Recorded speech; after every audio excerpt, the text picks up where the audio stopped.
karena yang masuk eh, baru setengah. Jadi saya kira sambil menunggu kalau yang petugas mempresentasikan makalahnya sudah ada, silakan dimulai aja Bapak. Kelompok Pak Iwan dulu nih. Oke, Pak Iwan dulu ya, silakan Pak Iwan. Pak dosen, ini kan ada 2 kelompok yang harus presentasi atau cukup 1 aja? Kalau bisa dua Kalau bisa 2, iya kan? presentasi. Jadi presentasi aja sekaligus dulu, nanti tanya jawabnya sekalian ya. Oke, nanti ditujukan bahwa ini pertanyaannya untuk kelompok ini dan kelompok ini. Ya, silakan. Bu Sas, monggo. Iya, baik. Terima kasih Bapak waktunya. Bismillahirrahmanirrahim. Assalamualaikum warahmatullahi wabarakatuh. Waalaikumsalam. Selamat pagi teman-teman. Terima kasih kepada. Ya, mohon maaf sebelumnya, ini suara saya jelas nggak ya? Bisa diterima ya? Jelas Bu, jelas. Jelas. Ya, mudah-mudahan sinyalnya bersahabat karena saya sebenarnya lagi ada di daerah ini. Baik, yang saya hormati Bapak dosen pengampu daripada mata kuliah metode penelitian Bapak Dr. Muhammad Fahri Yasin MPD, rekan-rekan seperjuangan, para mahasiswa MPTP ya, Fakultas Syafi'iyah, dan juga alhamdulillah teman-teman kelompok yaitu yang terdiri dari Bu Ragil, saya sendiri Pak Iwan dan Pak Soleh. Baik teman-teman sekalian, alhamdulillah tadi kita sudah dibuka pagi hari dengan Masya Allah ya, suasana belajar yang luar biasa, dibuka oleh mata pelajaran yang pertama yaitu pelajaran Pak Misbah, Dr. Misbah yang responsifnya cukup baik. Alhamdulillah pada kesempatan hari ini dan keadaan sehat walafiat, tentunya kita senantiasa bermunajat pada Allah. Mudah-mudahan dari awal pembelajaran hingga nanti akhir, tentunya Allah memberikan keberkahan dan tentunya ridho dengan apa yang kita peroleh dan kita pelajari dari mata kuliah dari awal sampai akhir. Amin insya Allah. Baik, rekan-rekan, sebelumnya mari kita buka dengan baca basmalah. Bismillahirrahmanirrahim. Bismillah li sadri wa yassir li amri wahlul 'uqdatam min lisani yafqahu qawli. Rabbi zidni ilman warzuqni fahman. Baik, pada kesempatan hari ini kesempatan untuk kelompok kami, kelompok 5 yang tadi terdiri dari nama-nama kami sebutkan. Kami akan menyampaikan terkait dengan judul anggapan dasar dan hipotesis atau penelitian kuantitatif. Kita fokus di penelitian kuantitatifnya terkait dengan mata kuliah metode penelitian. Baik, tadi sudah saya sampaikan ya bahwa kelompok kami terdiri dari 4 orang. Dilanjut Pak Iwan, silakan untuk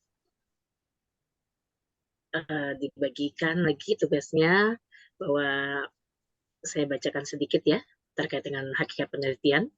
Penelitian adalah upaya memecahkan suatu masalah dengan melakukan kegiatan pengumpulan, pengolahan, dan analisis data yang dilakukan dengan cermat dan dengan prosedur terstandar. Nanti untuk paparan selanjutnya, slide per slide akan disampaikan oleh, saya sudah buka, selanjutnya akan disampaikan oleh, silakan kepada Bu Rahil untuk slide ketiga. Silakan, tafadhol. Ya, terima kasih pada Bu Sas, terima kasih pada Bapak dosen yang terhormat dan teman-teman semua.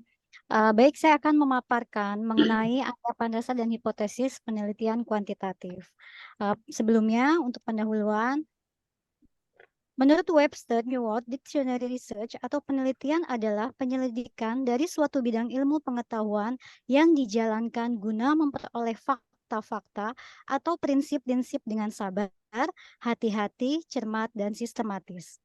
Sedangkan penelitian menurut Hilwe Tyrus dalam bukunya Introduction to Research mendefinisikan penelitian sebagai suatu cara untuk memahami sesuatu dengan melalui penyelidikan atau usaha mencari bukti-bukti yang muncul sehubungan dengan masalah itu yang dilakukan secara hati-hati sehingga diperoleh pemecahannya. Dari beberapa definisi tersebut dapat dikatakan bahwa penelitian didahului dengan adanya masalah yang membutuhkan pemecahan dengan jalan mengumpulkan fakta-fakta atau data-data yang berhubungan dengan masalah tersebut. Ditinjau dari sudut pendekatan dan macam analisis yang digunakan, penelitian dapat dibedakan menjadi dua, yaitu penelitian kualitatif dan penelitian kuantitatif.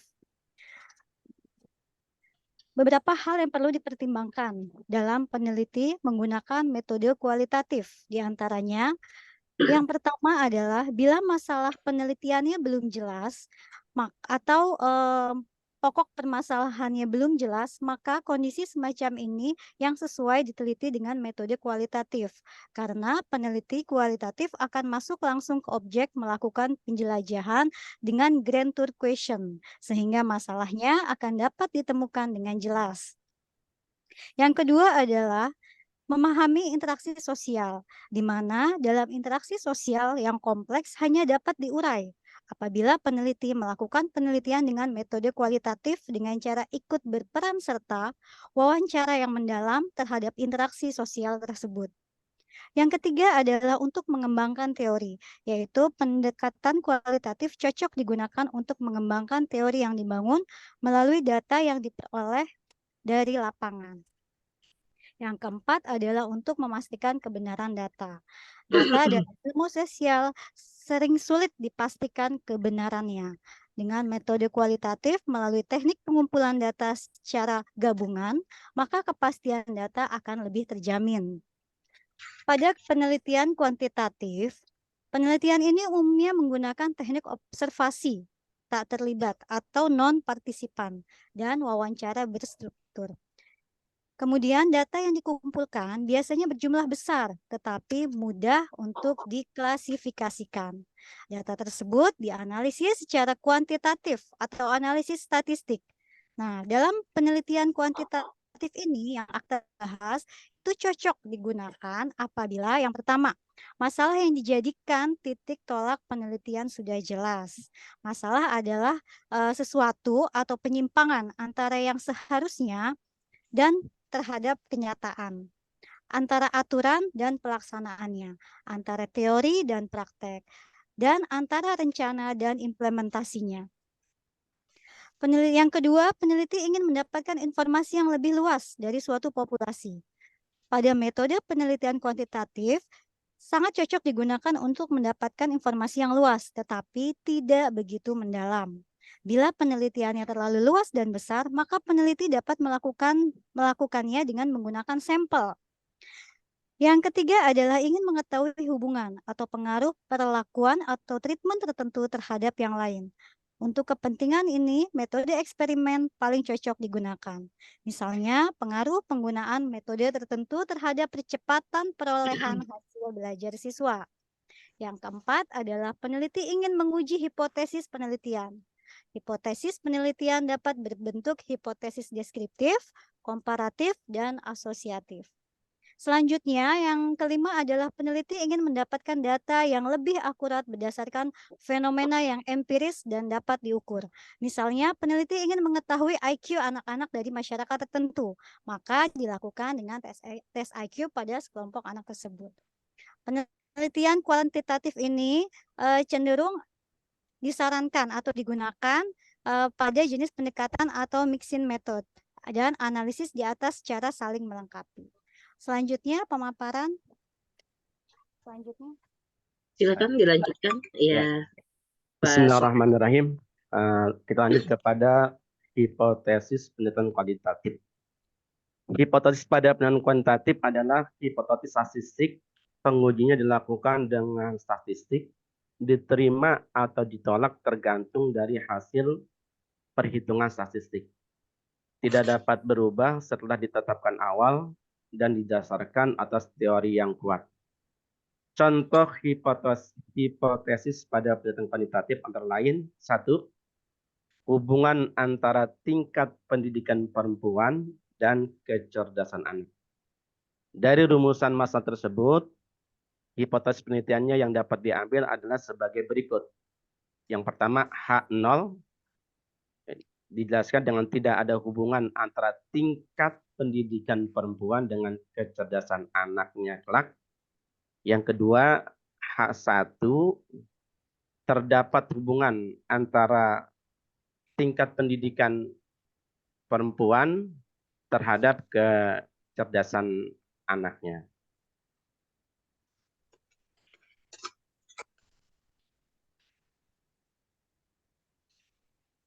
Sebentar.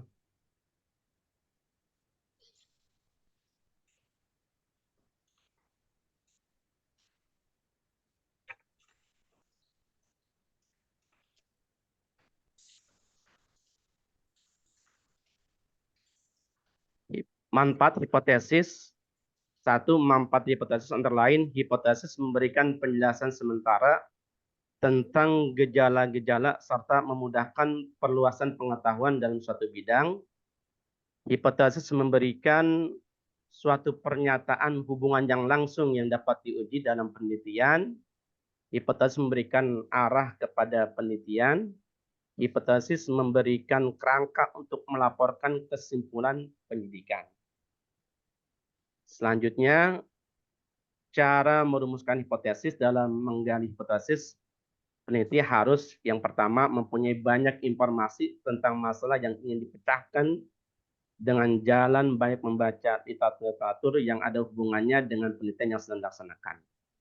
Mempunyai kemampuan untuk memeriksa keterangan tentang tempat-tempat atau objek-objek serta hal-hal yang berhubungan satu sama lain dalam fenomena yang sedang diselidiki. Mempunyai kemampuan untuk menghubungkan suatu keadaan dengan keadaan lainnya yang sesuai dengan kerangka teori ilmu dalam bidang yang bersangkutan. Terus selanjutnya, jenis-jenis hipotesis dapat dibedakan berdasarkan penempatannya dan berdasarkan rumusannya. Adapun jenis-jenis hipotesis dijelaskan berikut ini. Yang pertama, A. Berdasarkan penempatan. Berdasarkan penempatan atau posisinya, hipotesis dibedakan menjadi dua, yaitu hipotesis penelitian dan hipotesis statistik. Kedua hipotesis tersebut diuraikan sebagai berikut. Yang pertama, yang dimaksud dengan hipotesis penelitian biasanya ditempatkan pada bab kedua atau studi kepustakaan setelah kajian teori yang dinyatakan dalam bentuk kalimat. Hipotesis penelitian pada umumnya sama banyaknya dengan perumusan masalah penelitian yang telah ditetapkan. Karena hipotesis ini sifatnya hanya sebagai jawaban sementara terhadap rumusan masalah. Misalnya, terdapat hubungan yang positif dan signifikan antara motivasi berprestasi dengan hasil belajar matematika siswa. Yang kedua disebut hipotesis statistik. Hipotesis statistik biasanya ditempatkan pada bagian akhir bab ketiga atau bab yang berkaitan dengan analisis data. Hipotesis ini dinyatakan dalam bentuk simbol statistik. Hipotesis statistik hanya bekerja dengan menggunakan sebagian data yang diambil dari populasi atau data sampel. Apabila penelitian yang dilakukan terhadap keseluruhan anggota populasi, maka tidak perlu ada lagi hipotesis statistik. Hipotesis statistik bertujuan untuk menguji hipotesis penelitian dengan menggunakan data yang diambil sebagian dari populasi atau data sampel yang hasilnya diberlakukan pada populasi. Berdasarkan rumusannya, rumusan dalam suatu penelitian hipotesis dibedakan menjadi dua, yaitu hipotesis nol dan hipotesis kerja. Kedua jenis hipotesis ini diuraikan sebagai berikut. Yang pertama, yang dimaksud dengan hipotesis nol, yaitu menyatakan tidak ada hubungan atau perbedaan antara variabel dengan variabel yang lain atau tidak adanya pengaruh variabel terhadap variabel yang lain. Hipotesis nol ini biasa disingkat dengan H0. Contoh, tidak dapat hubungan yang positif antara iklim belajar dengan prestasi belajar. Contoh yang kedua, tidak terdapat pengaruh langsung konsep diri terhadap motivasi berprestasi. Contoh yang ketiga, tidak terdapat perbedaan achievement goal antara mahasiswa yang diajar menggunakan metode diskusi dengan metode ceramah. Yang kedua disebut dengan hipotesis kerja atau alternatif. Disebut juga sebagai hipotesis alternatif, menyatakan adanya hubungan antara perbedaan antara variabel dengan variabel lain, atau adanya pengaruh variabel terhadap variabel lain. Hipotesis alternatif biasanya disingkat dengan HA atau H1. Contohnya, yang pertama, terdapat hubungan yang positif antara iklim belajar dengan proses belajar. Contoh yang kedua, terdapat pengaruh langsung konsep diri terhadap motivasi berprestasi. Ya, selanjutnya akan dilanjutkan oleh Pak Iwan. Silakan. Pak Iwan. Baik, terima kasih rekan-rekan sekalian. Melanjutkan apa yang sudah disampaikan oleh rekan kelompok kami, kaitan dengan beberapa poin yang menjadi kesimpulan ya, bahwa ketika kita berbicara tentang hipotesis atau anggapan dasar, ini tentu merupakan bagian yang penting ya di dalam sebuah penelitian, berdasarkan bahwa kita meneliti sesuatu adalah berlatar belakang ada sebuah permasalahan yang kemudian mendorong kita untuk melakukan penelitian, pengumpulan data, analisa, dan seterusnya. Kemudian satu hal yang perlu kita lakukan yakni kita melakukan hipotesis atau anggapan dasar atau prediksi akan seperti apa kaitan dengan proses penelitian kita terhadap masalah yang akan kita teliti. Misalkan tadi ketika kita berbicara apakah ada hubungan prestasi siswa misalkan dengan motivasi belajar mereka, maka hipotesis kita itu paling tidak kan ada dua, ada hubungannya atau tidak ada hubungannya. Tadi sebagaimana sudah dijelaskan ada H0, kemudian ada hipotesis alternatif yaitu H1 gitu. Itu mungkin gambaran yang bisa diberikan kepada kita bagaimana hipotesis atau anggapan dasar itu perlu ada dalam sebuah penelitian.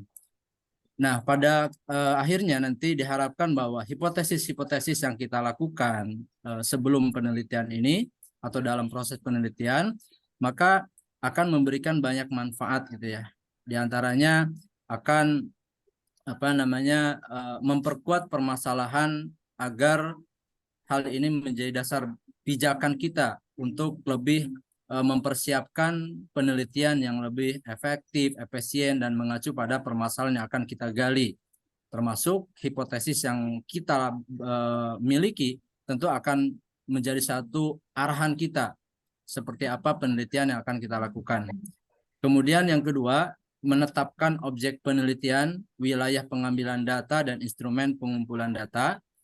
Dan yang ketiga, tentu mempertegas variabel ya, sebagaimana berulang kali Pak dosen memberikan arahan kepada kita untuk betul-betul memahami dari awal variabel-variabel yang akan kita masuk ke dalam penelitian, sehingga hipotesis itu pun pastinya tidak jauh dari variabel-variabel itu ya yang kita prediksikan keterkaitan antar variabel. Kemudian merumuskan hipotesis secara spesifik sebaiknya dinyatakan dalam kalimat-kalimat yang deklaratif dan berbentuk pernyataan. Sebagaimana tadi, apakah ada tidak hubungan antara masalah yang kita teliti tersebut dengan variabel yang ada dalam penelitian kita gitu. Kemudian hipotesis juga berbentuk pernyataan. Hipotesis tentunya akan mempunyai kerangka teori. Dan yang terakhir, hipotesis menyatakan hubungan antara dua atau lebih variabel yang dapat kita ukur dari variabel-variabel yang tentu dari awal penelitian sudah kita rencanakan atau sudah kita tentukan.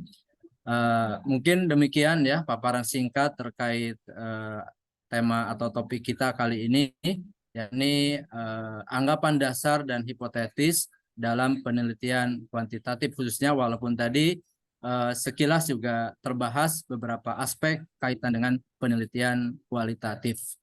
Mungkin demikian Bu Sas, kami kembalikan ke Ibu sebagai moderator. Silakan. Baik, terima kasih Bu Ragil, Pak Soleh, dan Pak Iwan untuk paparan slide demi slide. Mungkin seperti yang sudah terwakili ya, beberapa paparan bahwa apa yang nanti yang sudah tersampaikan, mungkin apa yang akan ditanyakan nanti adalah benar-benar masuk pada ruang lingkup kerja kita, karena ini bagian ini mata kuliah yang berbeda ya, dalam arti kita memang udah langsung terjun di dalamnya ya, karena memang langsung diaplikasi. Baik, terima kasih sudah paparan demi paparan sudah disampaikan. Silakan selanjutnya saya buka sesi pertanyaan. Mengingat ini ada 2 mata kuliah ya, mohon bisa dimanfaatkan dengan baik. Mangga, silakan. Yang lainnya, kayaknya pada fokus mikirin judulnya masing-masing ya. Silakan. Mas Sabirin, mangga. Bismillah. Assalamualaikum Iya, mangga. warahmatullahi wabarakatuh. Ya Allah, ya. Waalaikumsalam warahmatullahi wabarakatuh. Alhamdulillah teman-teman sekalian. Semakin dijelaskan semakin saya bingung sebenarnya. Ya Allah. Tadi yang sempat disampaikan oleh Pak Iwan sebagai pembicara itu mempertegas variabel ya Pak Iwan ya. Itu kan beda kita skripsi sama tesis, variabel X-nya harus 2, kita terdiri dari 2 variabel. Nah, itu terkadang menentukan 2 variabel X itu, ya Allah, saya bingung. Kalimat, mungkin contoh Pak tadi kalau tadi contoh yang disampaikan tadi terkait dengan apa namanya, apakah ibu yang cerdas melahirkan anak yang cerdas gitu ya, tadi ya, yang disampaikan di awal banget tadi oleh Pak Soleh ya. Betul, Pak. Ustaz Soleh. Kalau lebih begitu. Ya. Kalau menentukan variabel X-nya tadi, kalau temanya seperti itu, gimana kira-kira itu, Pak? Biar kebayang saya tuh. Saya sebenarnya orang yang cukup bingung terkait dengan menentukan judul tesis, terkait dengan membuat menjadi 2 variabel di X-nya. Ya. Seperti itu. Pak Sabirin dengan saya juga. Ya lanjut. Saya mohon maaf. Ya. Ya. Assalamualaikum. Jadi menentukan variabel ya Pak. Iya, yang X itu. Ya. Yang saya juga, aduh gimana caranya gitu kan, jadi saya. Oke. Terus? Oke, itu aja. Ya, itu aja. Ya, Pak Sabirin. Intinya dalam rangka menentukan ya, variabel. mempertegas tadi, ya, mempertegas variabel.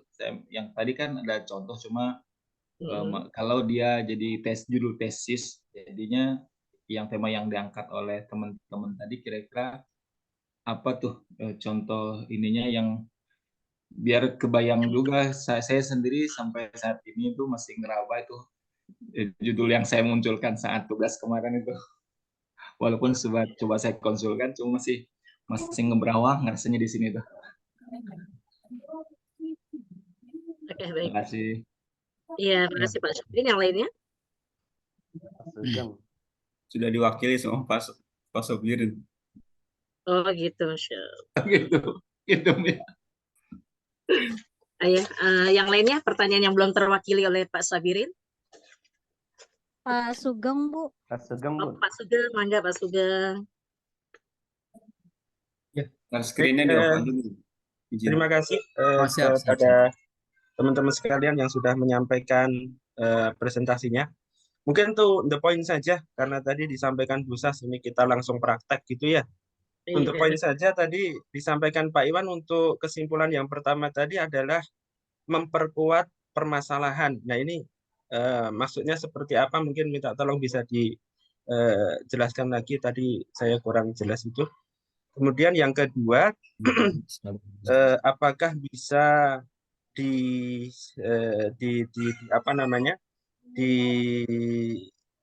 kita buat kesimpulan kalau hipotesis ini adalah pernyataan sementara, nanti pembuktiannya di penelitian kita.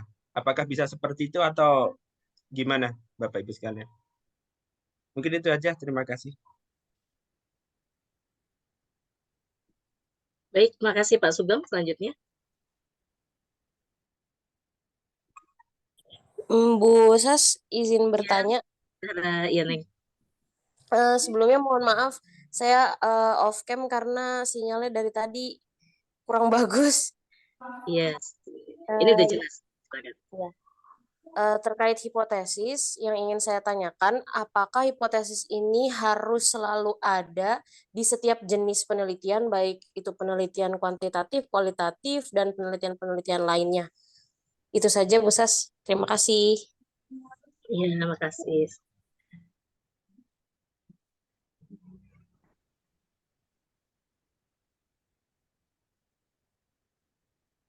Baik, saya konfirmasi kembali sebelum nanti mungkin dijawab oleh rekan-rekan yang kelompok untuk Pak Sabirin ya terkait dengan penentuan variabel ya, menentukan judul tesis agar ada ketakutan antara variabel X mungkin ya disesuaikan dengan judulnya ya Pak Sabirin ya, kurang lebih intinya terkait dengan penentuan variabel ya, kurang lebih seperti itu Pak Sabirin.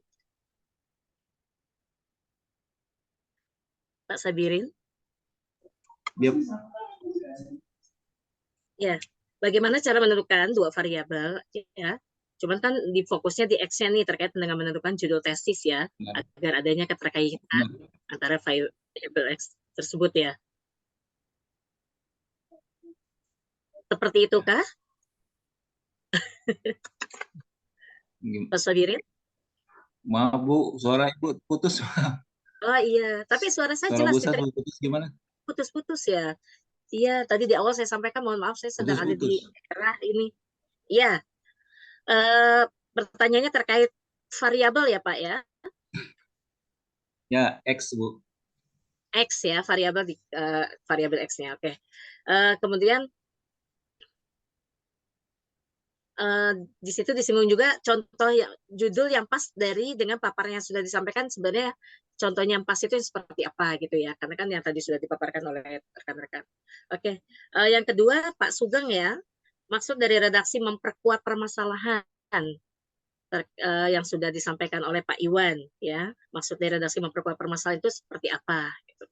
Kemudian bagaimana sih membuat kesimpulan untuk hipotesis yang masih bersifat sementara, apakah bisa dimasukkan pada kesimpulan ya, pada bagian kesimpulan seperti itu. Ini suara saya putus-putus ya? Enggak Bu, jelas Bu. Oh jelas. Seperti itu Pak Sugeng ya. Jadi pertama maksud dari redaksi memperkuat permasalahan itu yang seperti apa? Itu ya Pak Sugeng ya. Kemudian yang kedua, bagaimana sih membuat kesimpulan untuk hipotesis yang masih bersifat sementara? Apakah itu bisa masuk pada kesimpulan seperti itu, Pak Sugeng? Iya, kurang lebih seperti itu. Baik, ya mudah-mudahan bisa dipahami rekan-rekan saya ya, karena mereka yang akan sama-sama menjawab.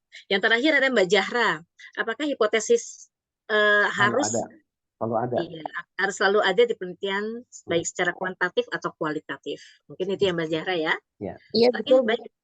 Iya, maaf ya yang terputus-putus penerimaannya. Mangga, silakan tafadhol. Saya dah nyoba. Baik, Saya duluan dah.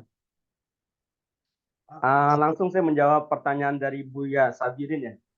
Ya kalau bicara pusing kita sama pusing Pak. Ya.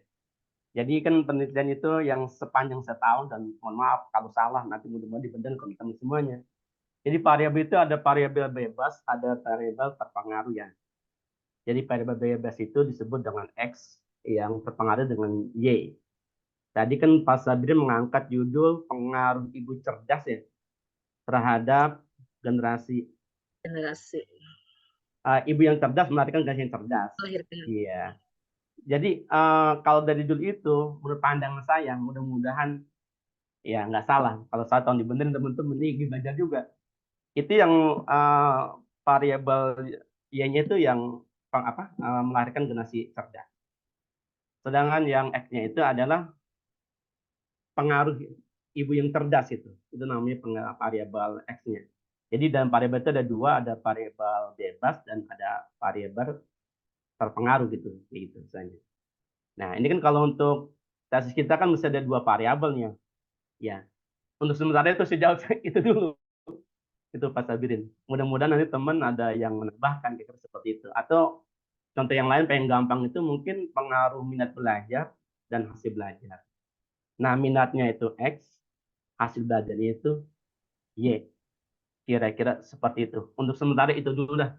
Ya, kalau pusing sama-sama kita pusing ini. Ya, selanjutnya. Izin menambahkan ya Pak. Iya, silakan Bu Ragi. Mudah-mudahan jawaban saya bisa sedikit membantu karena saya juga masih meraba-raba juga sama mengenai contoh judul tentang hubungan antara pendidikan perempuan dengan tingkat kecerdasan anak. Ya, menurut saya untuk menentukan variabel X dalam judul tersebut adalah kita menggunakan analisis metode statistik yang tadi sudah dijelaskan oleh Pak Soleh ya. Data yang relevan seperti tingkat pendidikan ibu atau tingkat pendidikan perempuan dan skor kecerdasan anak tersebut gitu. Maka diperlukan dalam memahami hubungannya yaitu tingkat pendidikan ibu itu menjadi variabel X. Biasanya dengan kata lain variabel independen ya, variabel X itu yang diharapkan akan mempengaruhi si variabel dependen atau variabel Y-nya yaitu tingkat kecerdasan anak tersebut. Nah, seperti itu Pak Sabirin. Menurut saya ya gitu. Mungkin teman-teman lain ada yang bisa menambahkan.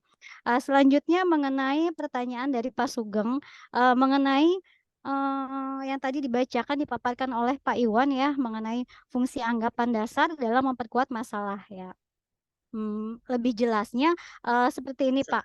Jadi dalam anggapan dasar itu memperkuat masalah adalah di mana dalam pada anggapan dasar itu menyediakan dasar atau landasan teoritis yang mendukung dari kerangka kerja penelitian tersebut gitu. Jadi anggapan dasar seringkali merinci keyakinan atau asumsi yang mendasari pemilihan topik tersebut. Nah, perumusan masalah dan pendekatan dalam penelitian tersebut. Dengan memperkuat masalah dengan anggapan dasar yang baik, maka penelitian akan menjadi lebih terarah gitu dan berbasis pada pemahaman teoritis yang lebih kuat. Dengan keyakinan tersebut maka membantu dalam mengarahkan analisis atau interpretasi dari hasil penelitian tersebut. Begitu Pak Sugeng, terima kasih. Mungkin teman-teman lain ada yang ingin menambahkan.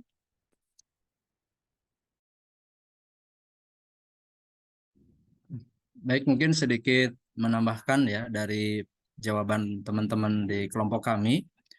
Kaitan dengan penentuan variabel ya sependek yang saya pahami gitu ya. Tadi sudah dijelaskan Bu Ragil bahwa paling tidak ya tadi ada dua variabel kan, variabel X dan variabel Y gitu. Variabel X yang dianggap akan mempengaruhi dan variabel Y yang akan dipengaruhi atau hasil. Walaupun Pak dosen menyatakan untuk mata kuliah kita atau untuk jurusan kita TP ini minimal kita punya 3 variabel sehingga ada variabel atribut gitu. Ya tadi mungkin kalau kaitan dengan tema atau topik yang disampaikan, bagaimana sih hubungan pendidikan seorang orang tua atau khususnya ibu atau kecerdasan ibu akan berpengaruh kepada kecerdasan anaknya.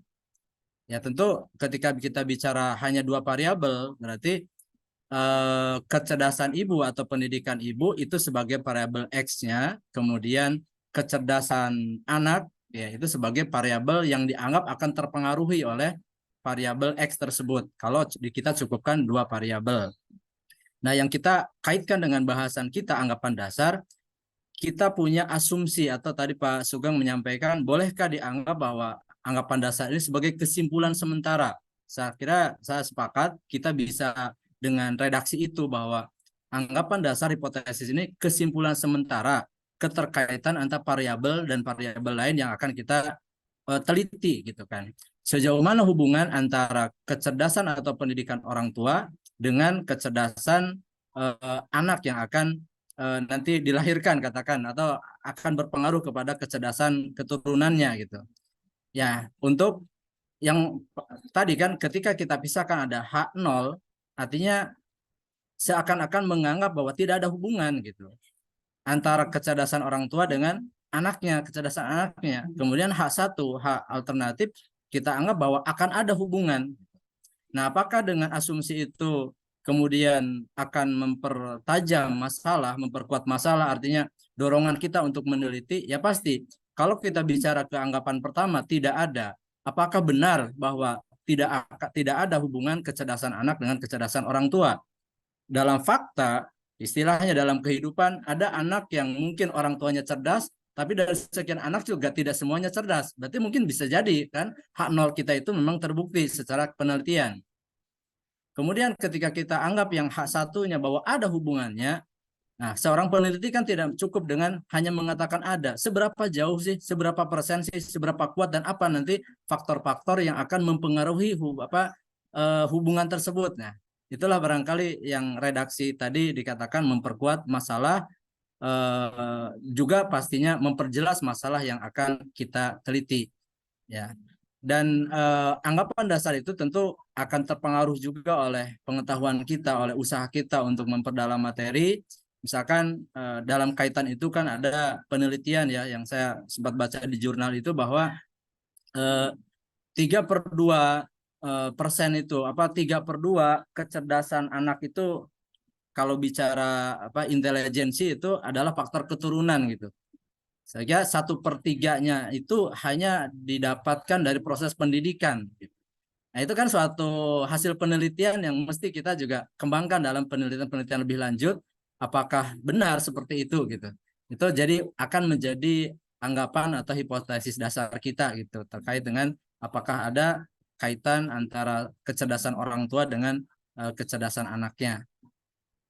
Kemudian untuk nomor 3 ya, apakah harus ada di setiap penelitian?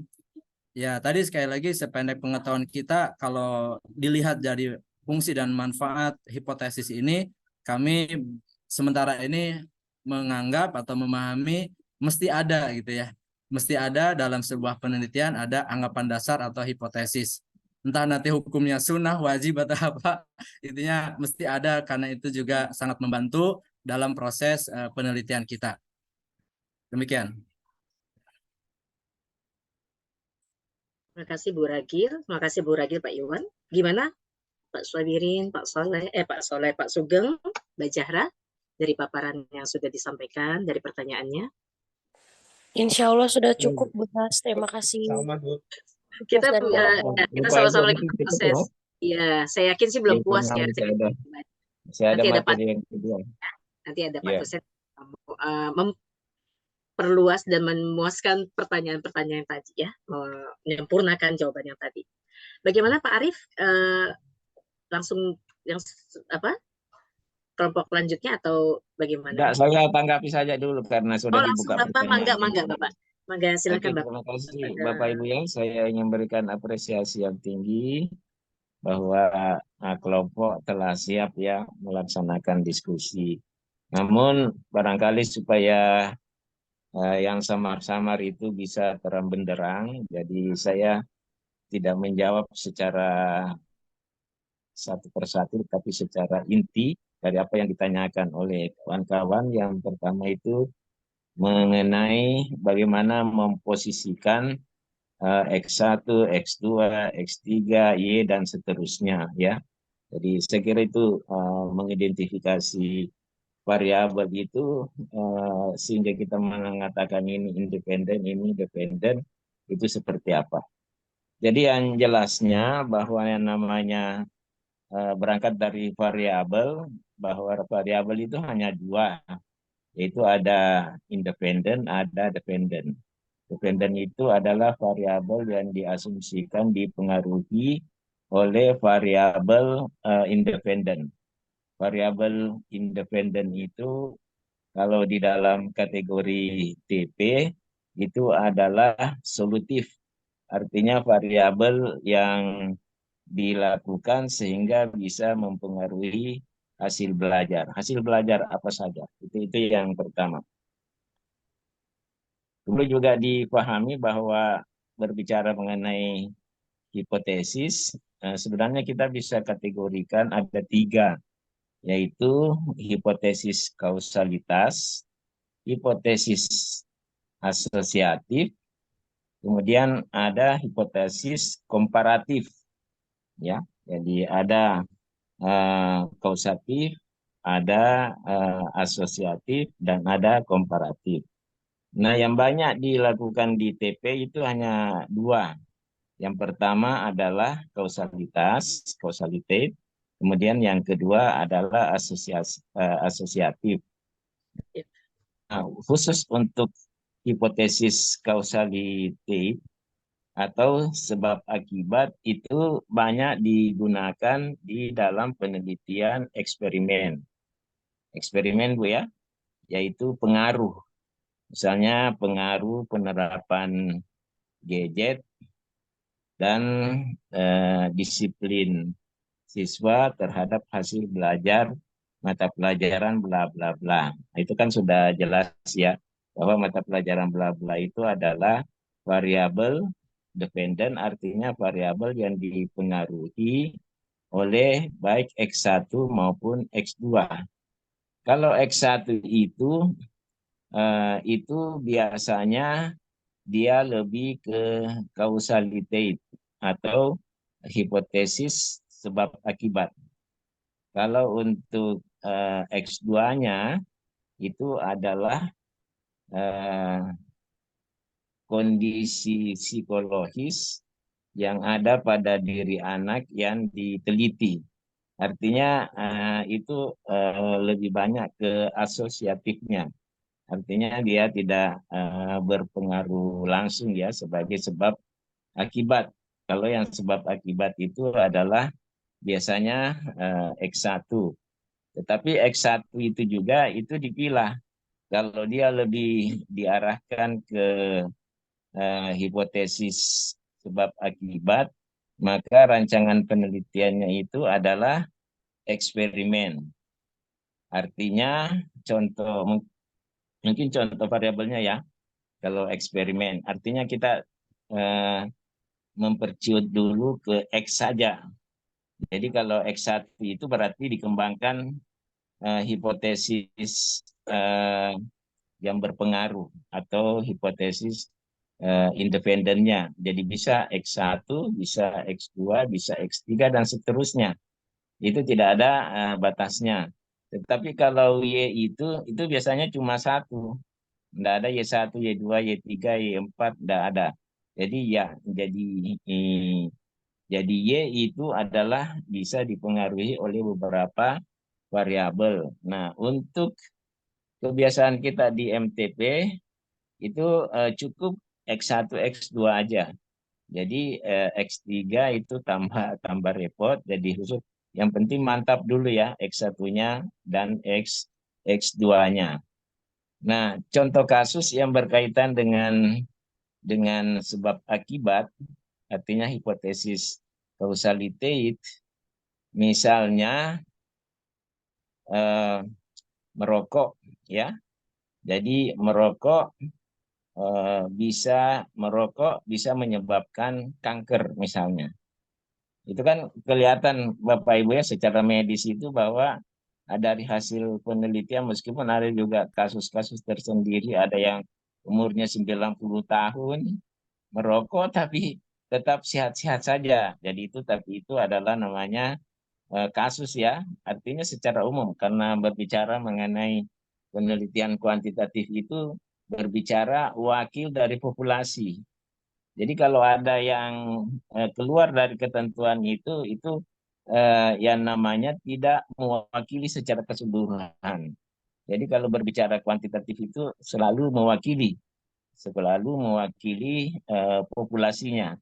Ya, meskipun ada yang keluar dari ketentuan yang berkaitan dengan itu tadi bahwa ada orang merokok tapi sehat-sehat saja. Tetapi kebanyakannya memang bahwa kalau merokok itu penyebab dari kanker misalnya atau penyebab dari macam-macam penyakit lah. Nah, itu yang dimaksud dengan hubungan causalitate. Jadi misalnya kalau dibawa ke pembelajaran misalnya ada judul hubungan atau yang eksperimen ya, kalau eksperimen kita ganti dengan istilah pengaruh. Jadi pengaruh penerapan penerapan podcast dan kecerdasan visual atau kecerdasan kinestetik atau kecerdasan apa atau kecerdasan intelektual, katakanlah misalnya kecerdasan intelektual terhadap hasil belajar matematika atau hasil belajar bahasa atau hasil belajar apa dan lain sebagainya. Jadi itu sudah kelihatan untuk membedakan mengenai posisi X dan Y-nya di situ. Nah, kita di TP tidak bisa cukup satu X, harus ada X1, X2.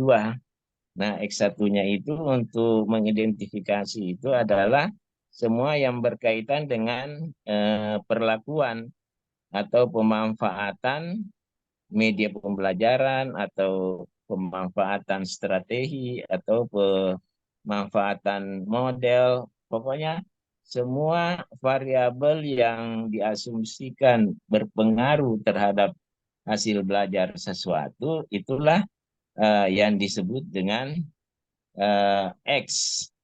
Atau kalau di desain eksperimen itu X-nya itu diganti dengan istilah B, Bu ya. Jadi kalau dipengaruhi itu maka kita berbicara mengenai variabel A, variabel B, dan variabel Y. Tapi kalau kita berbicara mengenai hubungan bukan sebab akibat atau hubungan asosiatif, maka kita gunakan istilah X1, X2. Jadi hipotesisnya itu ada hubungan antara pemanfaatan podcast dan hasil belajar matematika. Nah, ataukah ada hubungan antara kecerdasan spiritual dan mata pelajaran agama. Nah, jadi seperti itu. Kemudian kalau yang ketiga, hipotesis komparatif. Ya, gimana itu komparatif? Nah, memang ini juga jarang digunakan, tetapi komparatif itu misalnya kita mau meneliti tentang bagaimana perbandingan antara kurikulum 13 dan kurikulum Merdeka Belajar misalnya. Jadi itu yang kita mau bandingkan itu adalah hasil belajar dari penerapan kurikulum 13 dan kurikulum Merdeka Belajar dengan mengambil sampel mungkin kelasnya atau orangnya dan lain sebagainya. Tapi harus betul-betul tidak tercampur antara kurikulum Merdeka Belajar dengan kurikulum 13 ke-13. Jadi itu jangan dicampur. Jadi memang murni kurikulum 13 dan murni kurikulum Merdeka Belajar. Itu membandingkan hasilnya. Itu namanya hipotesis komparatif.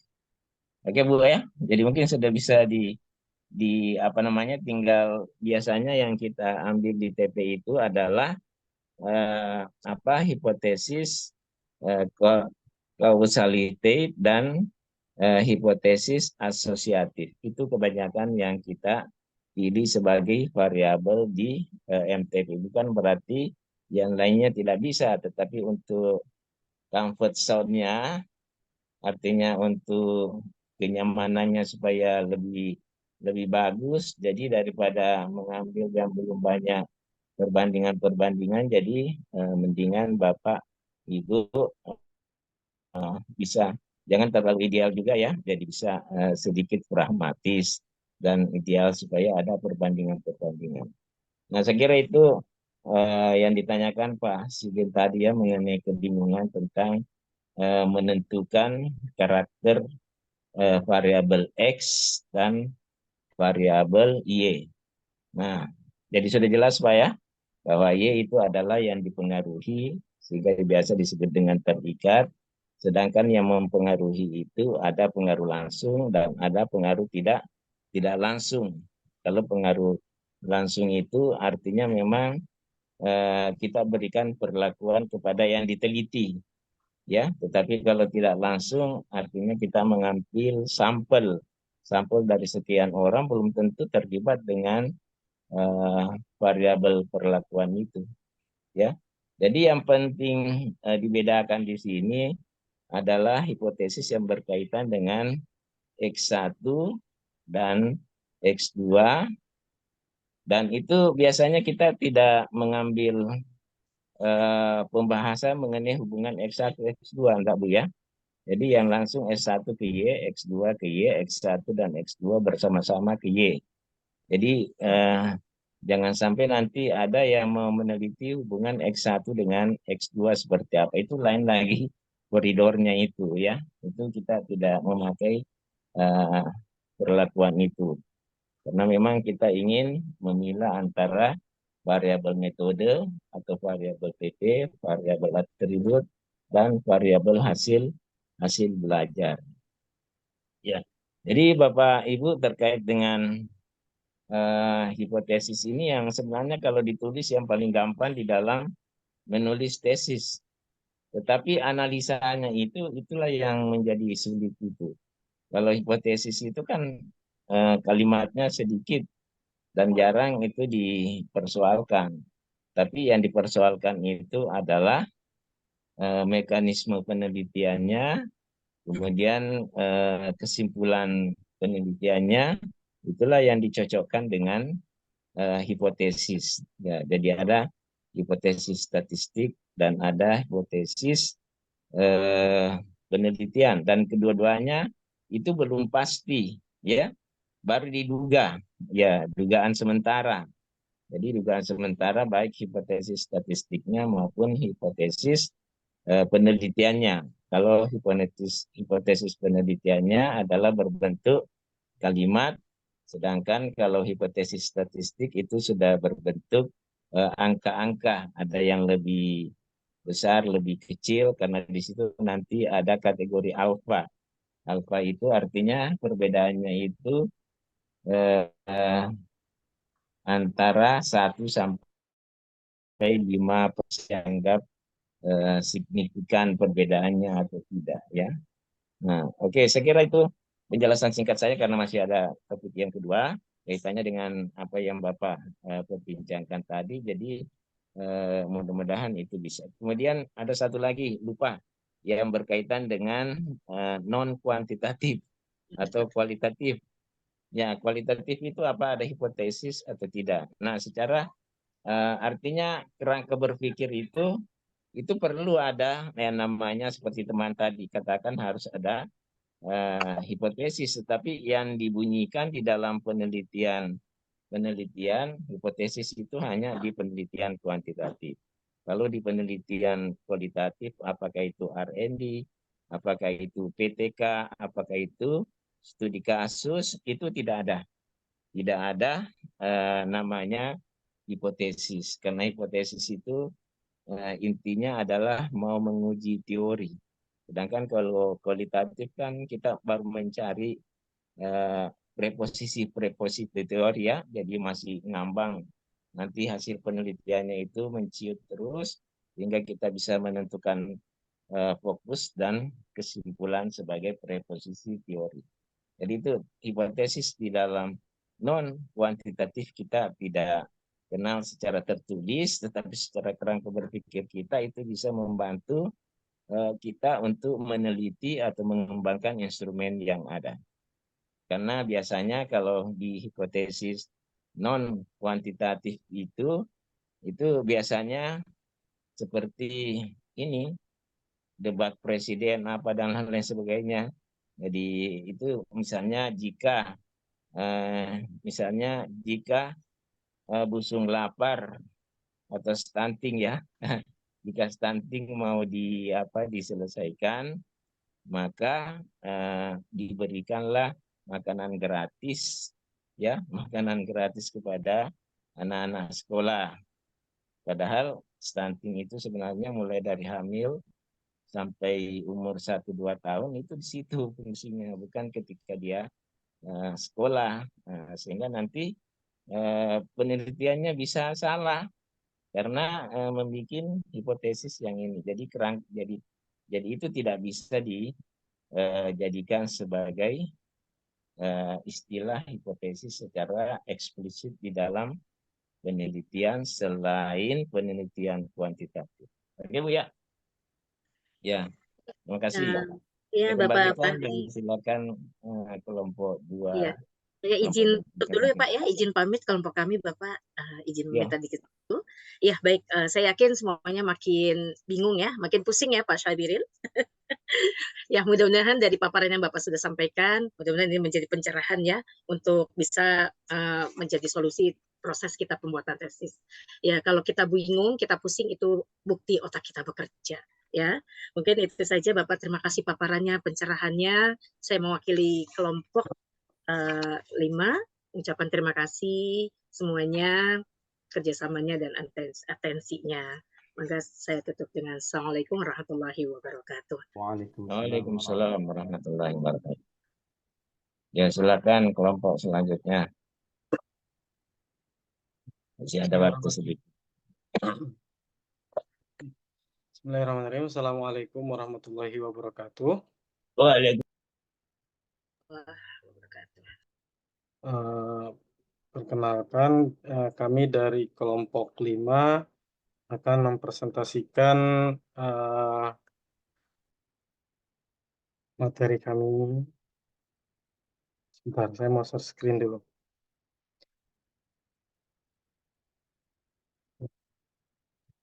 Bismillahirrahmanirrahim. Assalamualaikum warahmatullahi wabarakatuh. Perkenalkan, kami dari kelompok 5 akan mempresentasikan tentang metodologi penelitian dengan judul pendekatan dan metode penelitian. Adapun ini pemaparan pertama yaitu yang akan disampaikan oleh Ibu Endah. Kepada Ibu Endah kami persilahkan.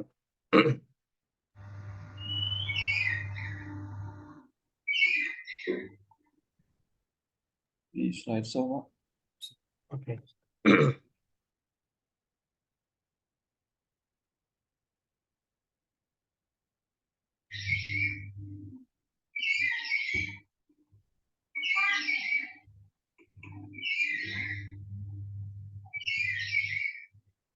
Terlihat share screen-nya? Sangat jelas.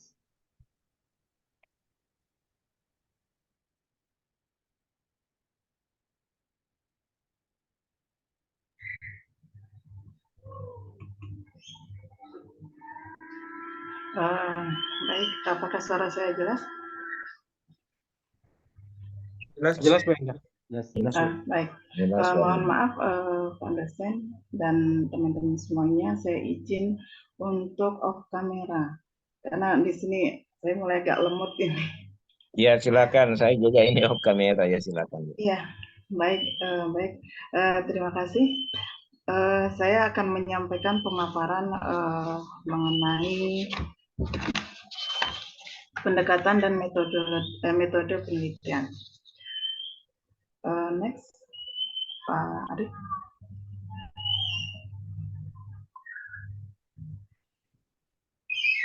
Yang pertama adalah mengenai pengertian pendekatan penelitian, metodologi penelitian, dan metode penelitian. Seperti yang disampaikan oleh Supiono menjelaskan bahwa pendekatan penelitian adalah cara pandang yang terdiri dari konsep-konsep dasar atau ide pokok dalam penelitian. Di sini dicontohkan yaitu pendekatan kuantitatif, pendekatan kualitatif, dan pendekatan mixed method. Kemudian metodologi adalah rancangan garis atau garis besar atau overview proses dalam tahapan penelitian yang dilakukan untuk mengumpulkan, menganalisa, dan menginterpretasikan data penelitian.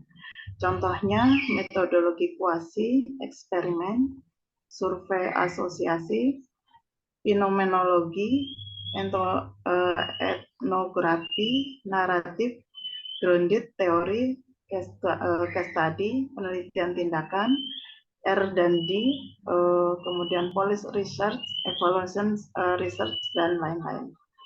Kemudian metode penelitian di sini diartikan sebagai cara ilmiah untuk mendapatkan data dengan tujuan dan kegunaan tertentu. Next.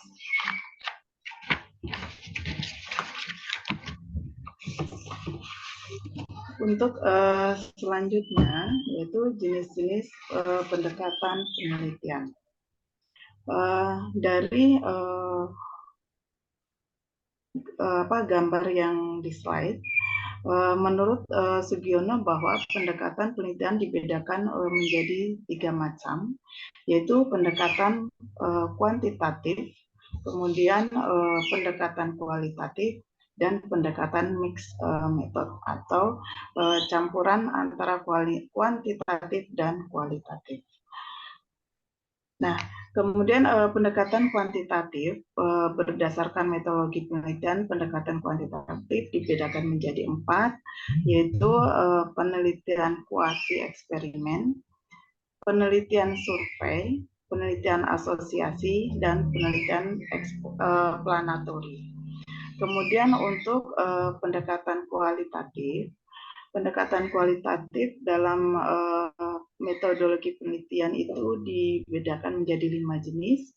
Yang pertama adalah penelitian fenomenologi, kemudian penelitian grounded theory, penelitian etnografi, penelitian case study atau studi kasus, kemudian penelitian naratif. Untuk selanjutnya pendekatan mixed method. Pendekatan mixed method dibedakan menjadi 4 jenis. Yang pertama adalah penelitian R&D, Research and Development atau pengembangan, kemudian PTK atau penelitian tindakan kelas, kemudian evaluasi research atau penelitian evaluasi, dan yang terakhir adalah policy research atau penelitian kebijakan. Next.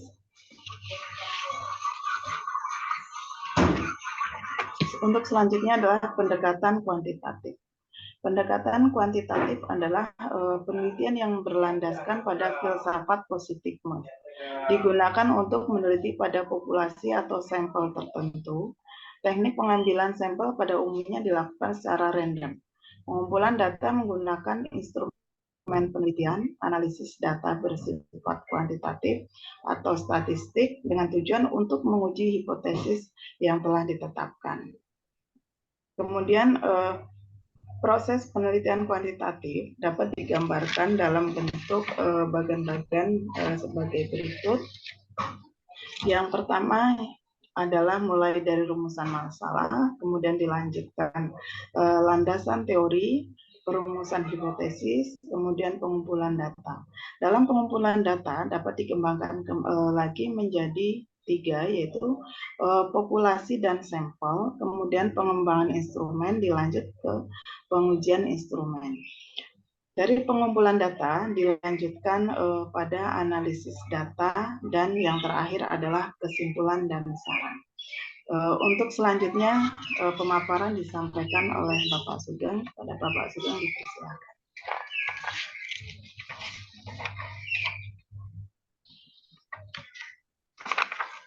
Baik, terima kasih kepada Bu Endah dan Pak Arief. Mohon izin untuk melanjutkan pemaparannya. Selanjutnya adalah terkait dengan pendekatan kualitatif. Pendekatan kualitatif adalah penelitian yang berdasarkan pada filsafat positivisme digunakan untuk meneliti pada kondisi objek yang alamiah. Sebagai lawannya adalah penelitian eksperimen, di mana peneliti adalah sebagai instrumen kunci pengambilan sampel atau sumber data dilakukan secara purposif atau snowball dan snowball. Teknik pengumpulan data dengan triangulasi atau gabungan, analisis data bersifat induktif atau kualitatif, dan hasil penelitian kualitatif lebih menekankan makna daripada generalisasi. Jadi menurut Sugiono bahwa beliau menyebutkan 5 macam metodologi ya, penelitian yang termasuk dalam pendekatan kualitatif. Beliau menyebutkan yang pertama adalah fenomenologi, yaitu rancangan penelitian dengan mendeskripsikan pengalaman manusia terhadap suatu fenomena yang dijelaskan oleh partisipan.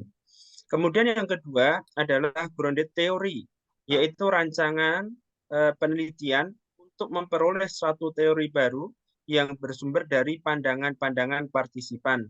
Kemudian yang keempat adalah etnografi, yaitu rancangan penelitian untuk menyelidiki pola perilaku, bahasa, dan tindakan dari suatu kelompok kebudayaan di lingkungan yang alamiah.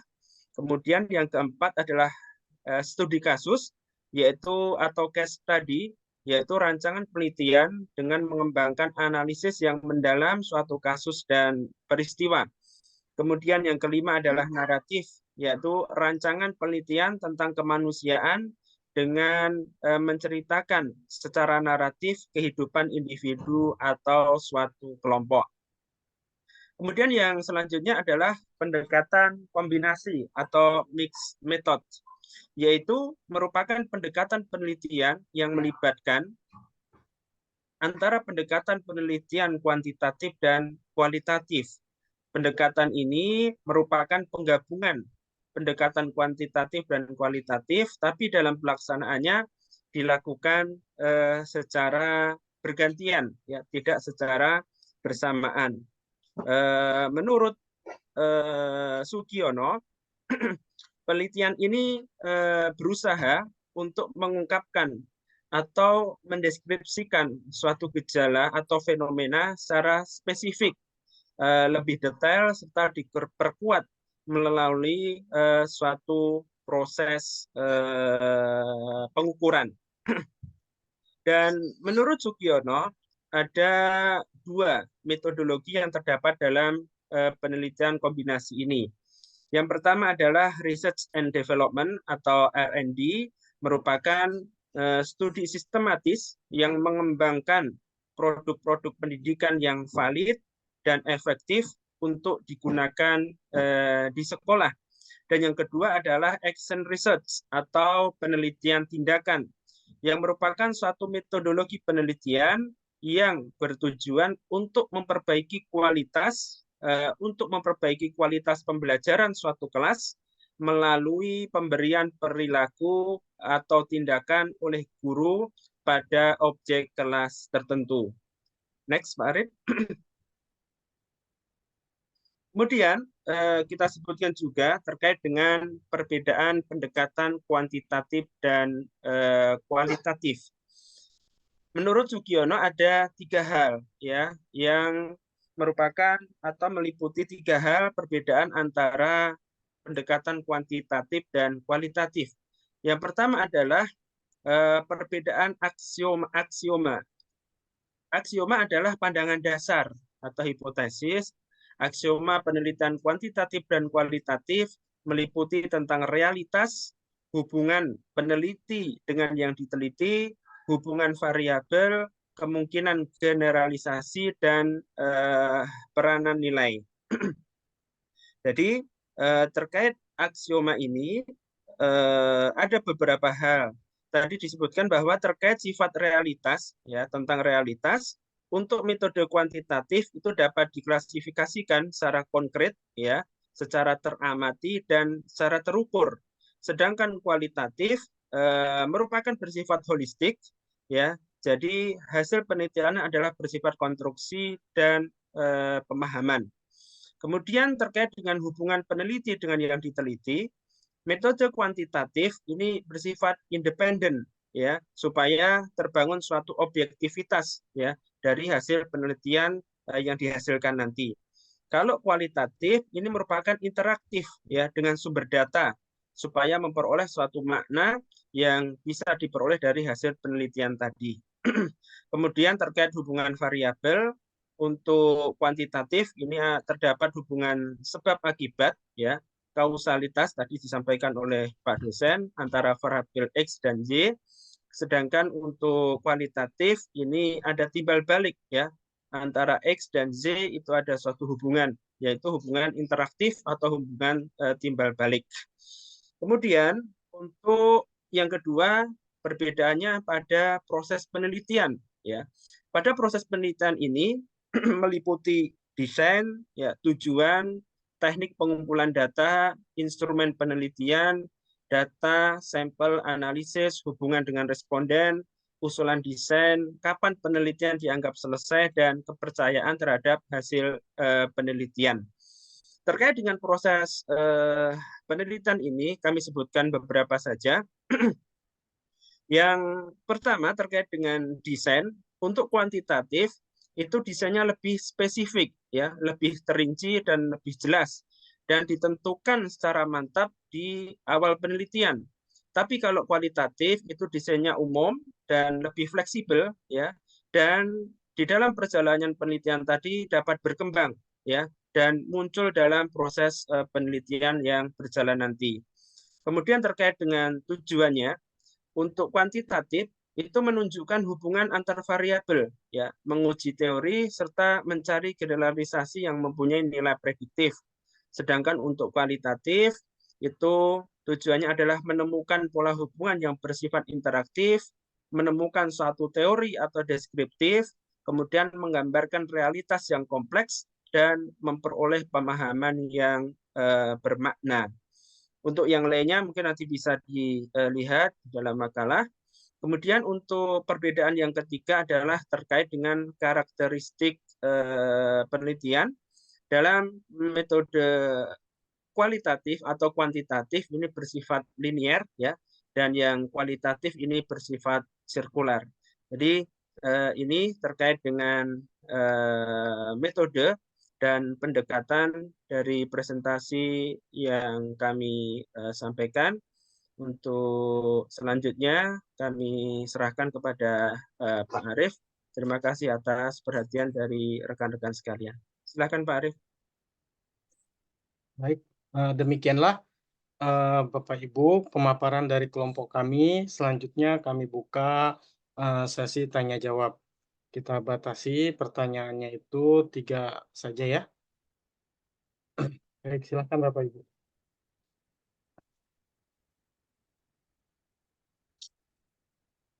Silakan Bu Ragil.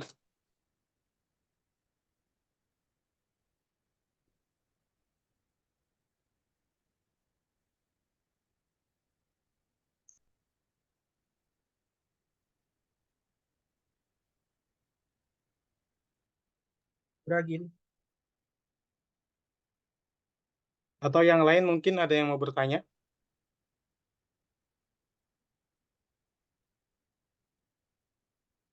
Ya, izin bertanya Pak Arief. Iya, mangga Bu Ragil. Ya, ya tadi sudah dijelaskan oleh Bu Endah ya mengenai pendekatan penelitian, yaitu ada beberapa mengenai pendekatan penelitian kualitatif, kuantitatif, dan campuran atau mixed method. Yang mau saya tanyakan di sini adalah mengenai penelitian campuran, yaitu mixed method itu apakah dapat memberikan wawasan yang lebih lengkap atau mendalam dalam sebuah penelitian. Itu saja Pak Arief, terima kasih. Baik, pertanyaannya adalah penelitian mixed method apakah dapat memberikan penjelasan lebih lengkap gitu ya? Ya betul Pak, dapat membeli apakah pendekatan penelitian campuran atau mixed method itu dapat memberikan wawasan yang lebih lengkap dan jelas dalam sebuah penelitian. Terima kasih.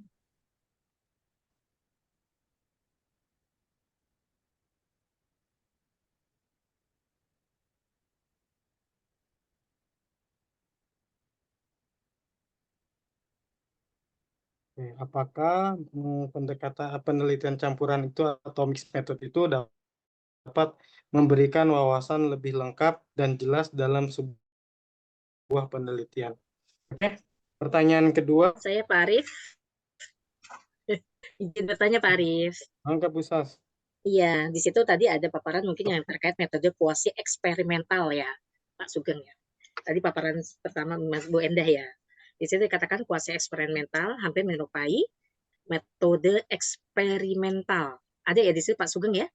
Ada metode kuasi eksperimental ya.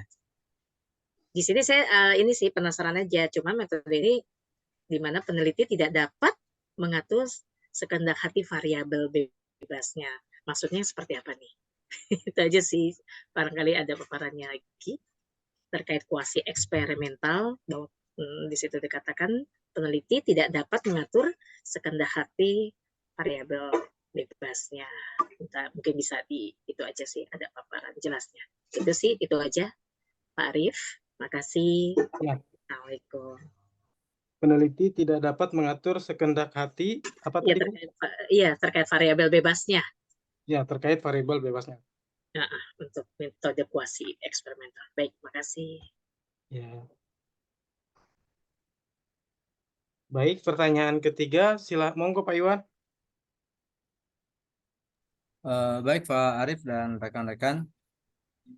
Ini hanya ini aja sih, memperjelas apa namanya, mungkin kata gitu ya. Karena emang kita baca-baca buku penelitian sebagaimana Pak Sobirin tadi, makin dibaca makin bingung.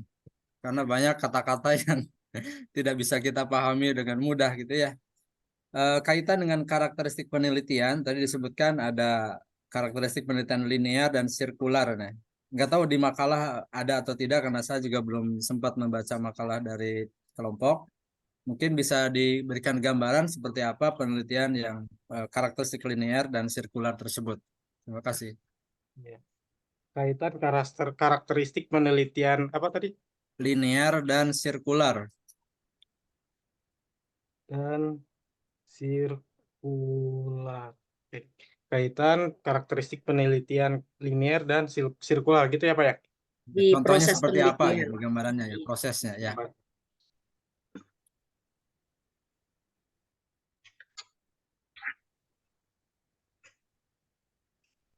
Oke, pertanyaannya mungkin saya coba ulangi, nanti bisa dijelaskan atau sama Bu Endah atau Pak Sugeng ya.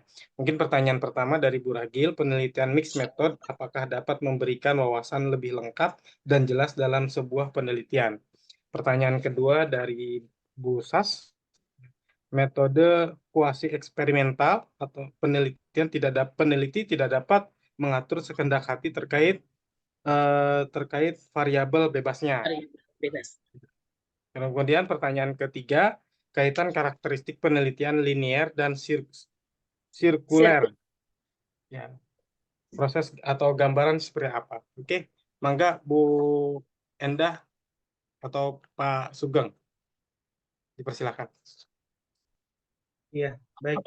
Saya coba ke pertanyaan Bu Ragil dulu, Pak Arif ya. Ya. Jadi apakah mixed method dapat memberikan wawasan lebih lengkap? Jadi dijelaskan oleh Sugiono di dalam makalah tersebut, karena metode ini adalah penggabungan ya antara dua metode penelitian, yakni kuantitatif dan kualitatif. Walaupun tadi sudah dijelaskan bahwa pada prakteknya itu tidak jalan bersamaan, tetapi bergantian.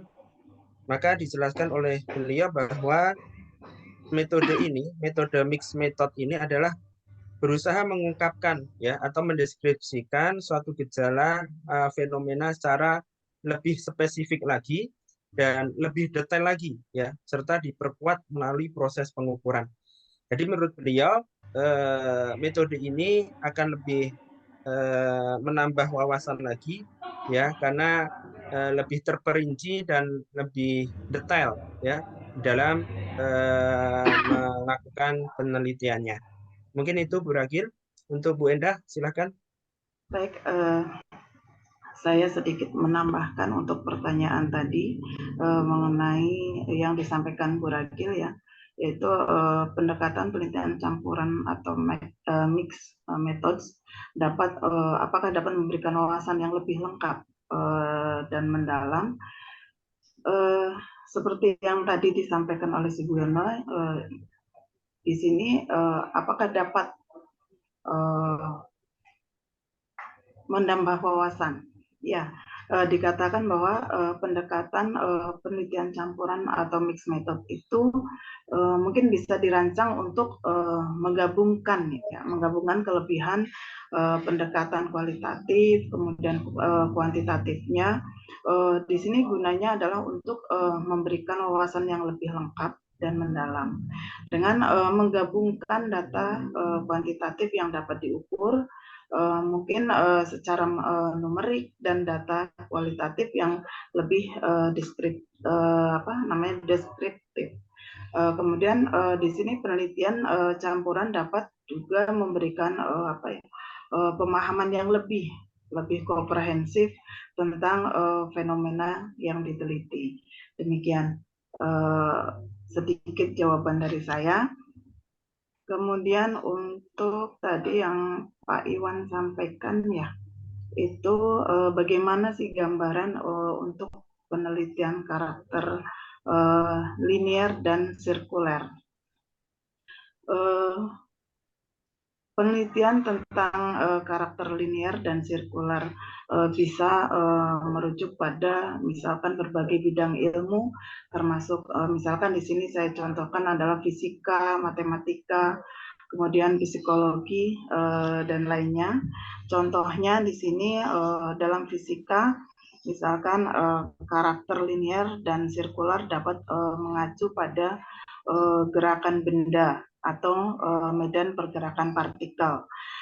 Sementara itu, dalam ilmu perilaku manusia, karakter linear dan sirkuler dapat merujuk pada pola-pola pikiran dan perilaku. Kemudian dalam konteksnya fisika itu karakter linear dan sirkuler dapat dalam gerakan dapat dikaji dalam hubungan dengan hukum-hukum misalkan gerak Newton atau dalam teori gelombang elektromagnetik.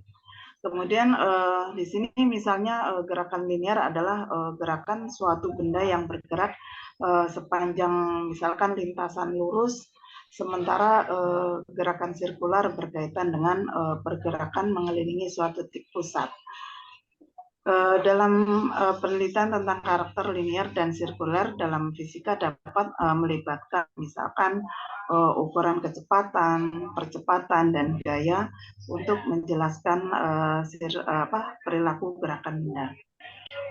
Mungkin itu tambahan dari saya. Terima kasih. Mungkin Pak Arief atau Pak Sugeng bisa menambahkan.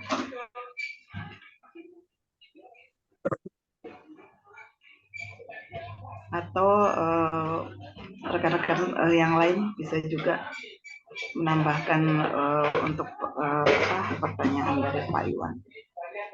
Iya, baik, sedikit menambahkan, Bu Endah. Jadi dari dari pengertian atau definisinya sendiri bahwa linear adalah garis lurus, dan di dalam makalah itu sudah disebutkan bahwa hubungan variabelnya itu terdapat hubungan sebab akibat, ya, itu linear, ya, sebab akibat antara variabel X dan variabel Y.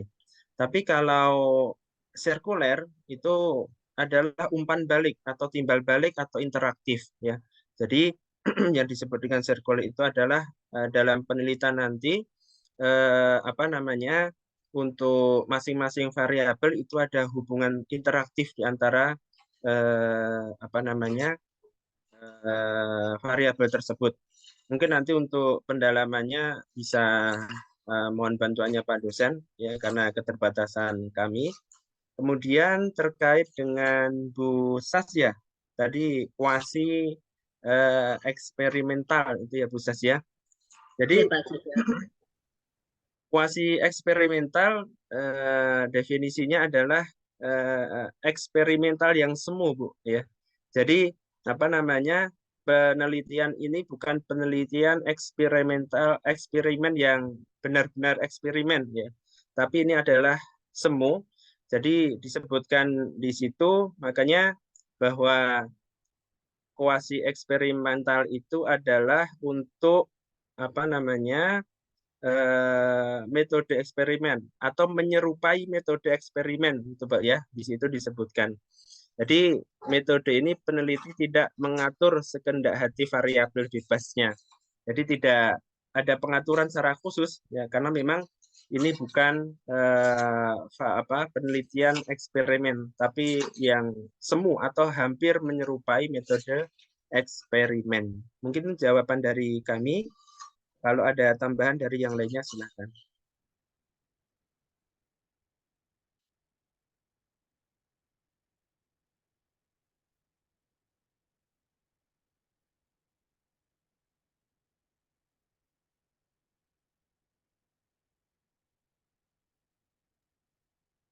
Mungkin cukup ya Pak, langsung pendalaman aja ke Pak dosen. Iya, waktunya Pak Arief. Waktunya sebentar lagi habis.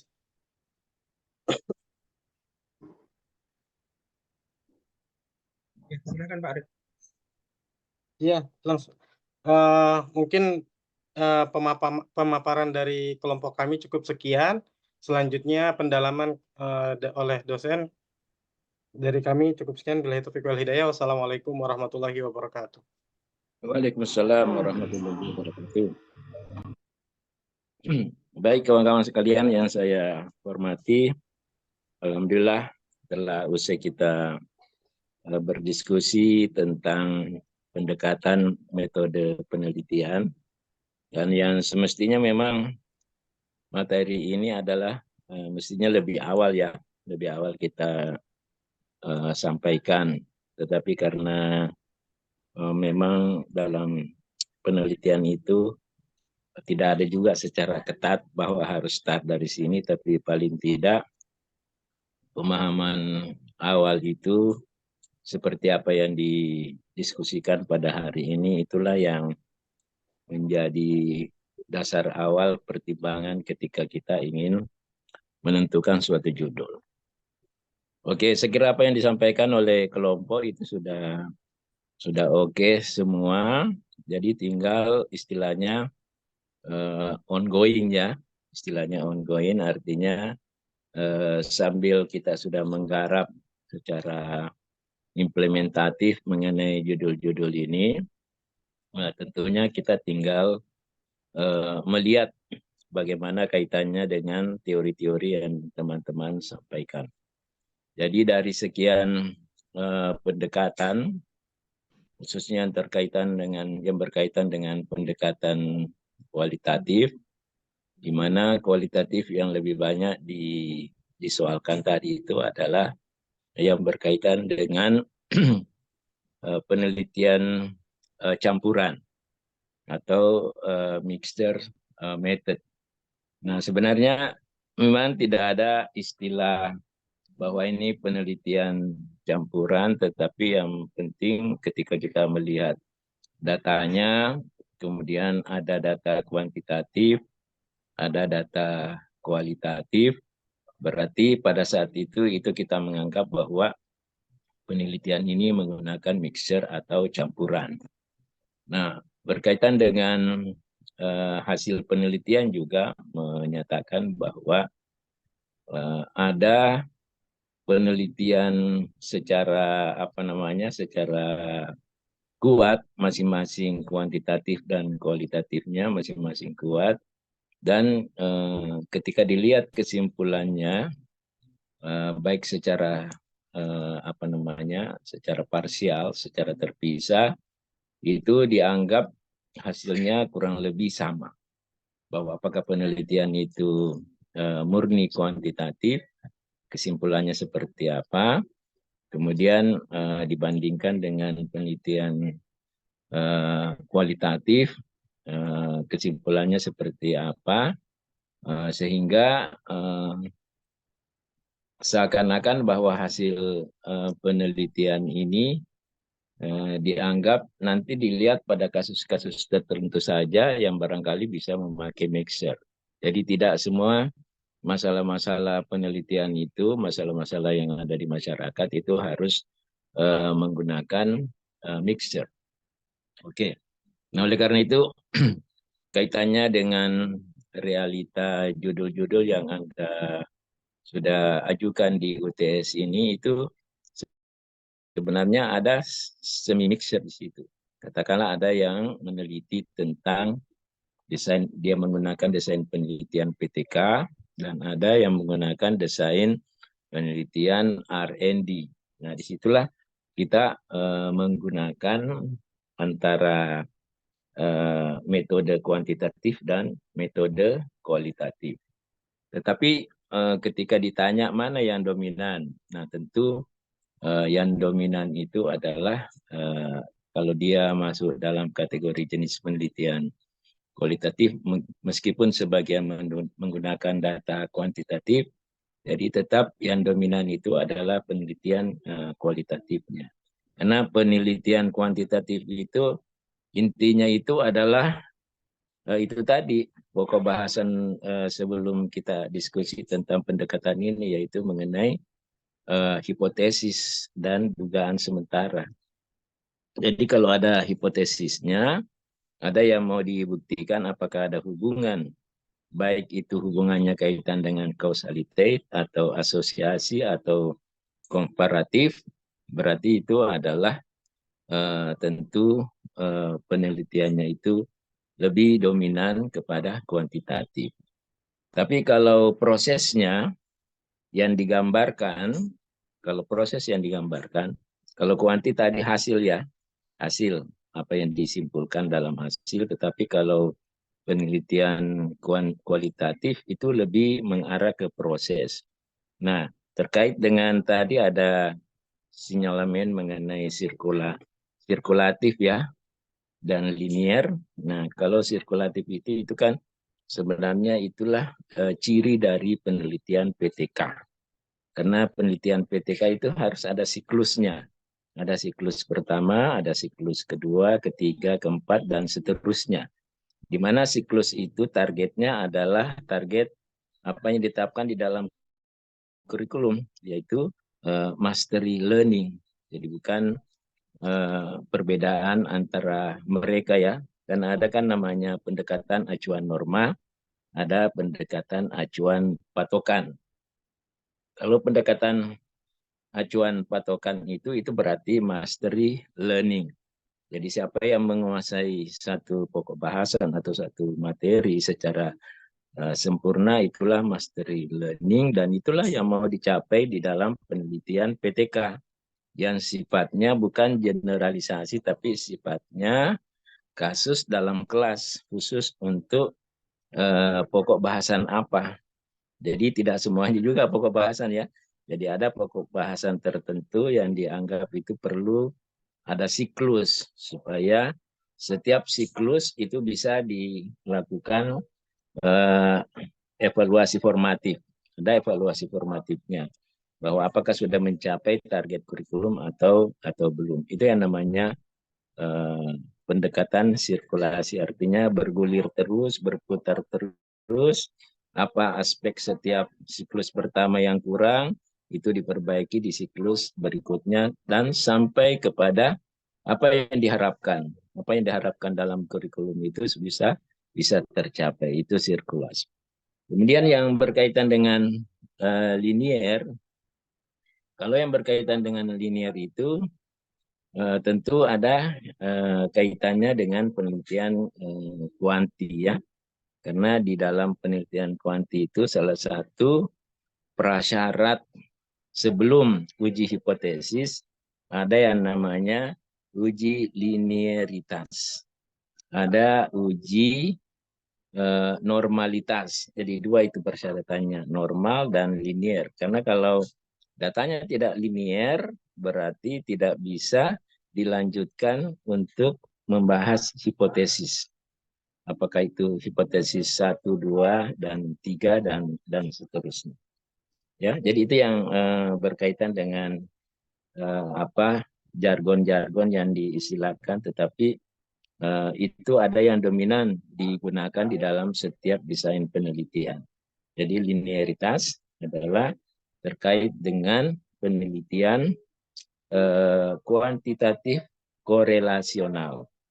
Sedangkan kalau yang sirkular itu adalah terkait dengan penelitian dengan menggunakan desain penelitian tindakan kelas atau classroom research. Ya, karena ada juga action research, ada classroom action research. Jadi ada ada yang namanya penelitian tindakan yang ada di masyarakat. Jadi setiap ada masalah di masyarakat itu kita berdiskusi. Setelah itu berdiskusi, terus mungkin ada rumusan apa yang pernah dilakukan di musrembang atau apa yang ingin dicita-citakan bisa tercapai, maka disitulah dibuat program-programnya atau siklus-siklusnya. Jadi baik action research maupun classroom action research itu metodologinya sama, cuma memang konteks atau kontennya yang berbeda ya. Kalau action research itu lebih apa namanya lebih komprehensif karena banyak masalah di mana masalah itu ada sistem prioritas dan lain sebagainya. Sedangkan kalau di dalam pembelajaran ya ada analisis kurikulum di mana kurikulum mana yang belum tercapai targetnya. Jadi saya tidak mengulangi lagi mengenai jenis-jenis yang penting. Istilahnya ongoing-nya itu adalah tinggal Bapak Ibu memperdalam kira-kira jenis penelitiannya eksperimen atau korelasi atau R&D, karena saya lihat ada juga R&D meskipun masih ada campuran dengan PTK ya, karena kalau ada istilah meningkatkan itu lebih ke PTK sebenarnya ya. Kalau di eksperimen itu tidak mempersoalkan apakah kurikulumnya tercapai atau tidak, tapi yang dipersoalkan adalah kita mengetahui perbedaan pendekatan pembelajaran yang kita lakukan antara metode satu dengan metode yang lain. Itulah eksperimen. Oke Bapak Ibu, ini sudah azan ya, mau istirahat. Jadi saya kira itu sebagai simpulan dari pengamatan apa yang disampaikan oleh kelompok dan apa yang dipertanyakan oleh teman-teman. Terima kasih. Wassalamualaikum warahmatullahi wabarakatuh. Saya kembalikan ke moderator. Waalaikumsalam warahmatullahi wabarakatuh.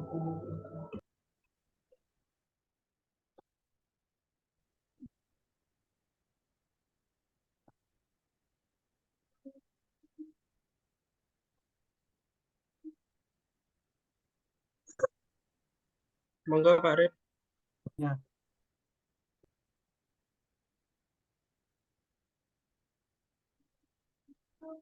Oke, mungkin perkuliahannya sampai di sini ya dulu ya. Kita sholat zuhur dulu. Habis sholat zuhur, kita akan masuk kembali mata kuliahnya TIK jam 2. Karena Pak Asam digeser ke hari Senin jam 15.30. Boleh istirahat dulu ya Pak dosen ya? Ya, terima kasih. Terima kasih semua deh ya. Ya. Terima kasih Pak dosen untuk Terima kasih mata Pak. kuliah. Pamit ya keluar ya. Ya Pak. Pak Hasbi, saya mau live. Hostnya udah saya kasih ke Pak Hasbi karena kan